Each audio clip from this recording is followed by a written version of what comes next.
क्या बांकीपुर उपचुनाव में भाजपा के अंदर कोई बड़ा खेल हो रहा है? जो इंटरनल रिपोर्ट है वो नितिन नवीन को भी हैरान कर रही है और पूरी भारतीय जनता पार्टी को हैरान कर रही है कि बांकीपुर के उपचुनाव में हो क्या रहा है। ऋतुराज सिन्हा कहाँ है, सीता साहू कहाँ है, और वैसे वैसे लोग जो बीजेपी के टिकट के दावेदार हैं उनकी भूमिका सीमित क्यों है बांकीपुर के बाई इलेक्शन में? तो क्या ये इंटरनल रिपोर्ट भाजपा के लिए एक चेतावनी है, एक संकेत है कि उसको आगे करना क्या है? तो आज Y24 के इस एक्सक्लूसिव खबर में हम आपको यही बताएंगे कि बांकीपुर के उपचुनाव में भाजपा किस तरह से फंस चुकी है।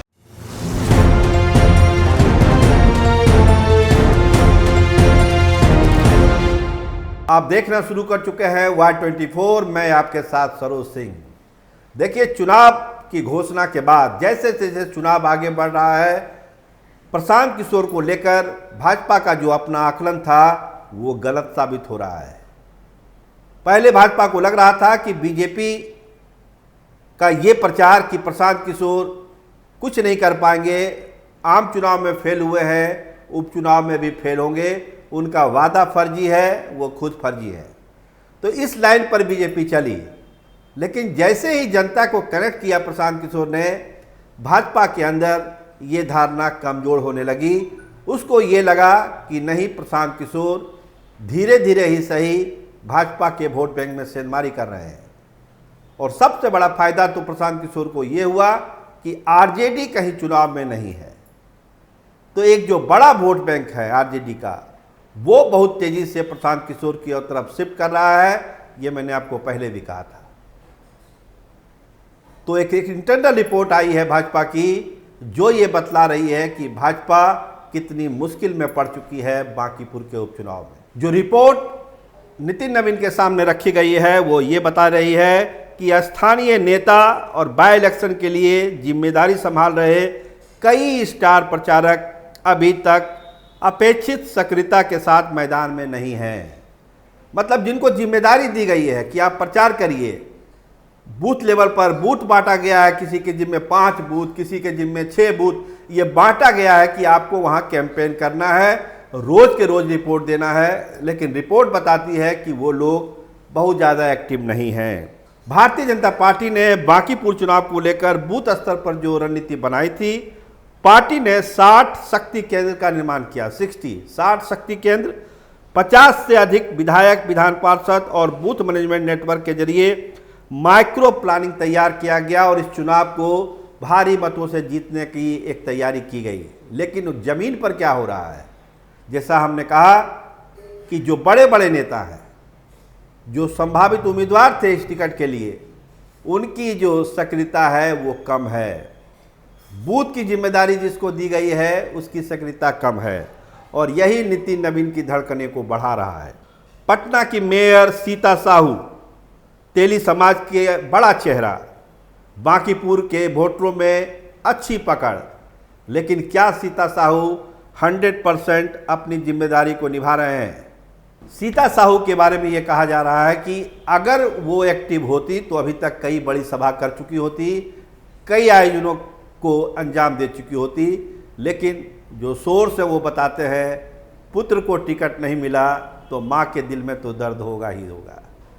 तो सीता साहू उस हिसाब से एक्टिव नहीं है जिस हिसाब से उनको होना चाहिए। ऋतुराज सिन्हा, बड़ा चेहरा, पटना के अंदर पकड़, लोकसभा के भी उम्मीदवार थे, टिकट नहीं मिला। पूरी तैयारी उस समय हुई थी ऋतुराज सिन्हा को लेकर, लेकिन ऐन मौके पर टिकट उनका कटा।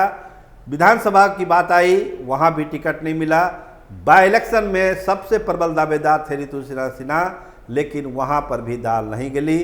तो समझिए कि ऋतुराज सिन्हा के अंदर क्या चल रहा होगा ये बताने की ज़रूरत नहीं है। लेकिन पार्टी है, पार्टी के लिए काम करना है तो काम हो रहा है। लेकिन ऋतुराज सिन्हा की जो ताकत है, जो पोटेंशियल है, जो उनका नेटवर्क है, क्या वो 100% बांकीपुर उपचुनाव में काम कर रहा है? इंटरनल रिपोर्ट कह रही है कि ऐसा नहीं है, और यही नितिन नवीन की धड़कन को बढ़ाता है, बेचैन करता है भारतीय जनता पार्टी को। अजय आलोक,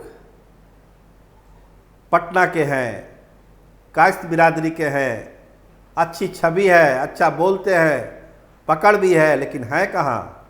केवल टीवी में डिपेंड करने से बांकीपुर में भाजपा को वोट नहीं मिलेगा, ये कार्यकर्ता बोल रहे हैं।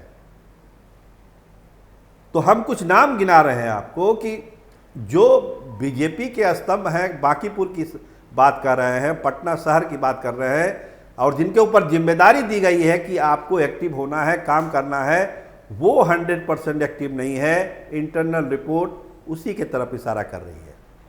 देखिए, जो हमारे सोर्स हैं वो यही बताते हैं कि बीजेपी ने 4 कैटेगरी बनाई है वोटरों की बांकीपुर में। एक कैटेगरी में उसके पक्के और कट्टर समर्थक हैं, बी में पार्टी की ओर झुकाव रखने वाले मतदाता हैं, सी में हाना वाले मतदाता हैं, और डी में विरोधी मतदाता हैं। तो अभी सी ग्रेड वाले में काम चल रहा है भारतीय जनता पार्टी का, और इसमें ऋतुराज सिन्हा, अजय आलोक, सीता साहू और तमाम नेताओं के, आशीष सिन्हा, इन लोगों की भूमिका अहम है, और इसी भूमिका में लग रहा है कि कंजूसी हो रही है। तो बात बहुत साफ है, जो चुनौती है प्रशांत किशोर की तरफ, उस चुनौती को ध्वस्त करने के लिए बीजेपी की अभी तक की जो स्थिति है वो बहुत मजबूत नहीं कहा जा सकती है। इंटरनल रिपोर्ट इस तरफ इशारा करती है। अब नितिन नवीन इसकी कैसे समीक्षा करते हैं, भाजपा का केंद्रीय नेतृत्व इसकी समीक्षा कैसे करता है, लेकिन अभी हालात यही है कि प्रशांत किशोर तेजी से अपनी ज़मीन बढ़ा रहे हैं, और भाजपा के अंदर जो अंदर का खेल चल रहा है वो भाजपा को कमज़ोर कर रहा है। आप देखते रहिए Y24, हमारे चैनल को सब्सक्राइब करिए, लाइक करिए, अपना प्यार दीजिए, अपना और अपनों का पूरा ख्याल रखिए। आपका बहुत धन्यवाद, आपका बहुत बहुत शुक्रिया।